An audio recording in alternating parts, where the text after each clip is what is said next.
Hello, Slay Mamas.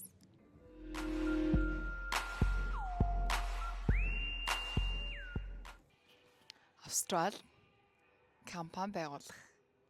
За. Австралид яаж компани байгуулт юм бол дээрэс нь Австрал компани байгуулах тийм хэцүү юм болов. Австралид ер нь өөрийн гэсэн бизнесээ эхлүүлэхэд ямар байдаг бол гэдэг талаар энэ блогийг эхлүүлье. Hi guys. Ани байна. Австралид ажиллаж амьдардаг. За танихгүй юм байх юм бол 3 хүүхдээ ээж, за сая мастера хамгаалаад ингээд сургуулаа дуусгацсан ингээд үнэхээр happy ачааргалтай мөчүүдийг өнгөрөөж байна. Энэ логоор би яг Австрал өөрийн гэсэн бизнесийг хэрхэн эхлэх вэ? Дээрэс нь Австрал компани байгуулвал ямар шаардлага хангах вэ? Дээрэс нь ямар бичгээр бүрдүүлдэг юм байна? Ер нь яг юу хийх ёстой юм бэ гэдэг талаараас хуваалцъя. Тэгээд би өөрөө яг нөгөө энд одоо яг Австралда өөрийнхөө ингээ хувийн бизнес эхлүүлэх гээд тэг судалгааг явж байгаа маа. Тэгэхээр ингээд мэдхгүй зүйлүүд бас надад маш их байгаа. Тэг ингээ олж мэдсэн зүйлүүдээ бас ингээд та бүхэндээ хуваалцъя гэж бодсон. Австрал компани байгуулахад дараах юм шаардлагуудыг хаах хэрэгтэй юм байна. Тэрний юу вэ гэхээр хамгийн түрүүнд та өөрийнхөө бизнесийг болон үйлчлэгийг тодорхой болгоцсон байна. Одоо жишээ нь та яг кофе шоп нэг хэмээр байгаа мó, эсвэл брэнд үүсгэх юм уу, эсвэл ингээд hospitality бизнес юм уу, үйлчлэгээний бизнес хийх юм уу, эсвэл ямар нэгэн зүйл борлуулах юм уу, одоо тэг яг ямар бизнес хиймээр байгаа вэ гэдгээ маш сайн тодорхойлсон байх хэрэгтэй юм байна.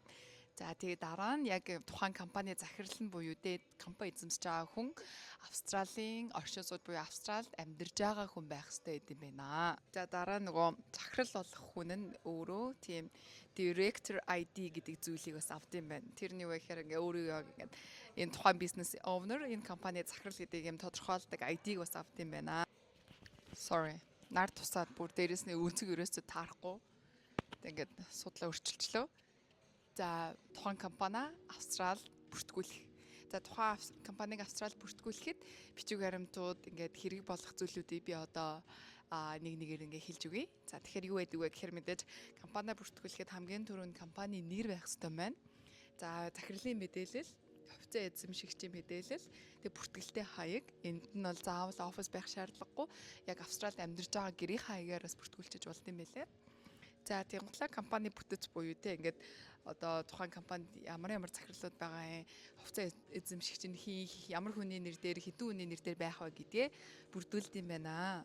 За тэгээд яг тэр тухайн ингээд бичиг баримтуудыг бүрдүүлснийхаа дараа ABN number буюу Австралийн business number гэдэг number аваад за тухайн компанийнхаа нэрийг бас Австралийн засгийн газарт ингээд бүртгүүлээд тэгээ дээрэс нь Австралийн банк нь яг компанийнхаа банкны аккаунтыг ингээд нээд юм бэлээ.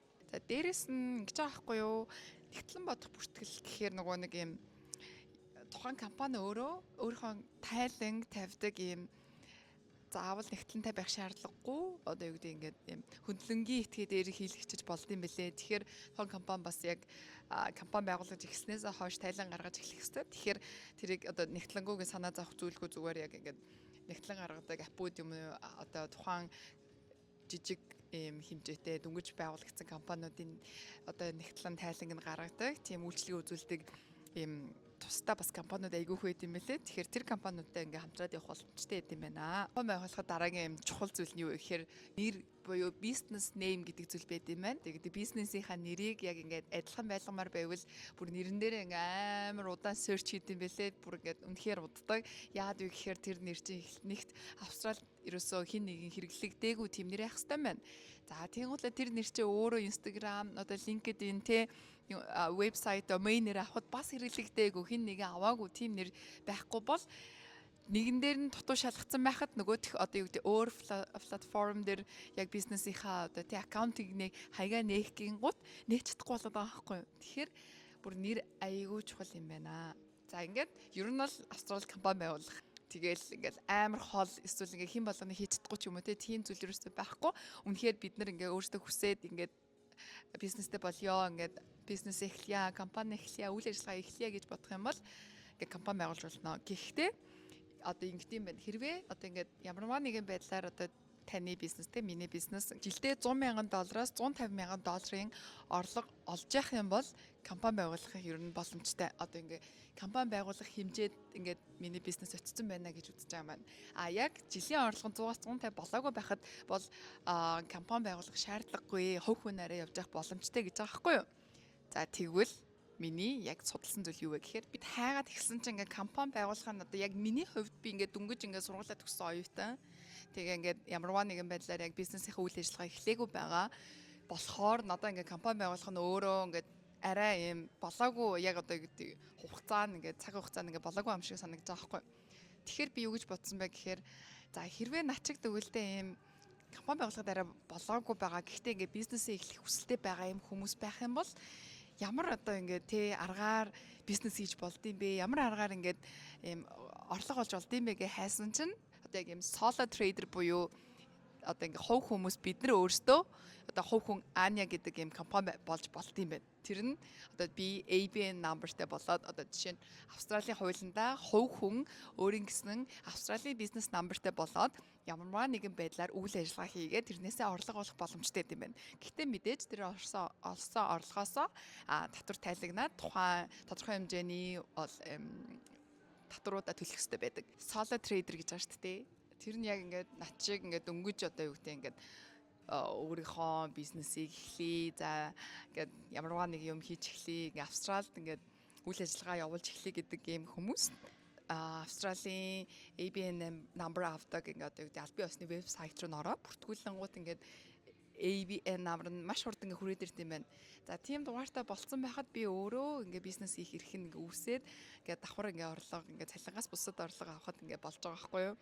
За тэгэхээр ингээд миний эхний ингээд тэг ингээд юм том зүйл ингээд ард гаргачихж байгаа. Компани байгуулахгүй юу?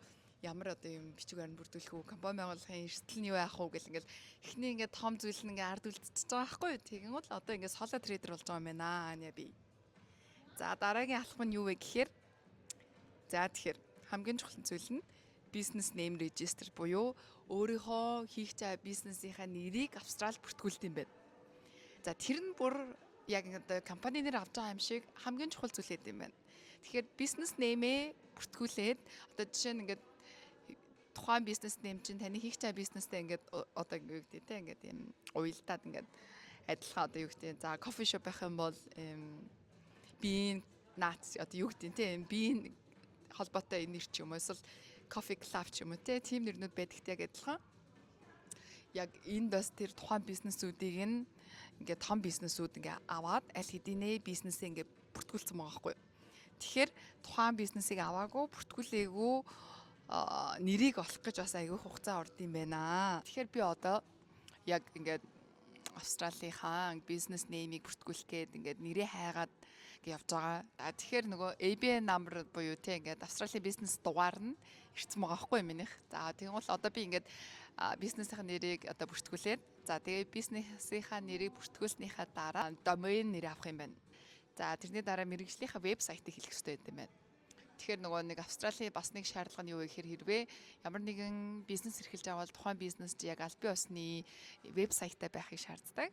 За тэгээ вебсайтаа болон тухайн нөгөө вебсайтаа одоо танилцуулгад орсон тухайн одоо партнеруудтай үйлчлүүлэгч нартайгаа харилцдаг. Яг ийм албан ёсны бас ажлын мэйлдээ байхыг шаарддаг юм билээ. Тэгэхээр домен нэрээ аваад вебсайтаа хийлгээд за тэрний дараа Google Business Profile нээгээд LinkedIn дээр бизнес хуудасаа үүсгээд Instagram, Facebook, TikTok одоо ингээ бусад бүх юм сошиал платформуд дээр өөрсдийнхөө яг нөгөө бизнесийнхаа авсан нэрээр ингээд аккаунтуудаа нэгэ авчт юм байна. За тэгэхээр ерөнхийдөө Австралид ингээд одоо ийм жижиг бизнес эрхлэхэд ингээ өөрийнхөө ингээд бизнесийг хийж эхлэхэд ер нь бол айгүй хэлбэр юм байна. Дээрэс нь яг ингээ зориглоод хийгээ явах юм бол бас ингээд хүн болгонд ийм боломжтой байд юм байна.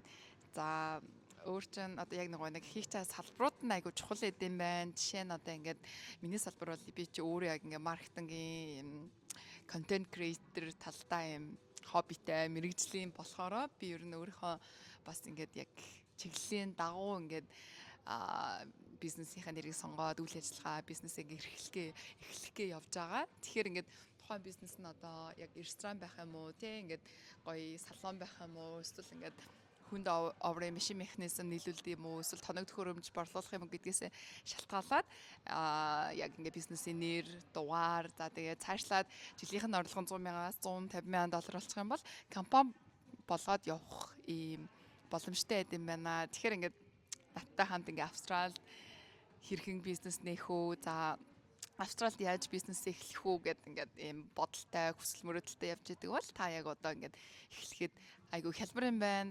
Тэгээ ингээд бүх болохгүй бүтггүй зүйл зөвхөн бидний дотор байд юм байна. Тэгэхээр өөртөө итгээд яг ингээд өөрийнхөө хийхийг хүссэн зүйлийг эхлүүлээсэй, хийгээсэй гэж та бүхэндээс хүсмээр байна. За тэгээ удахгүй Анягийн ингээд би ингээд удахгүй бизнесээ лонч хийгээд ингээд та бүхэндээ бас ийм бизнес хийсэн, ийм зүйлийг лонч хийсэн ингээд влогороо оруулнаа. Тэгэхээр миний влогтой хамт байсанд баярлалаа. Өнөөдрийн влог бас гоё хэрэгтэй мэдээллийг хүргэсэн байх гэж итгэж байна.